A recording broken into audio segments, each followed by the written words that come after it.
रामराम शेतकरी मित्रांनो, तर आपण भेंडी लागवड केलेली आहे. त्याला आपण माती लावण्याचं काम होतं, ते पूर्ण झालेलं आहे. त्यानंतर शेताच्या बांधावर शेवग्याच्या बिया लावल्या होत्या, त्या आता निघाल्या आहेत. तर अशा प्रकारे चांगली झाडं दिसत आहेत. ते कसे वाटते तुम्हाला कमेंटमध्ये सांगा. ते पाहून झाल्यानंतर आपण 2-4 तास तुरीचे लावले. तुरी लावता येते की नाही आपल्याला ते पण कमेंटमध्ये कळवा.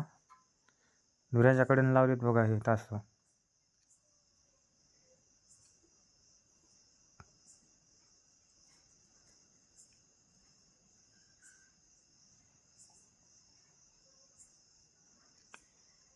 त्यानंतर आपल्या गाईला धुऱ्यावर चाललं थोडं फार, आणि तिकडं अचानक कुत्रं पळायला पाहिलं तर तिकडं कोणीच नव्हतं.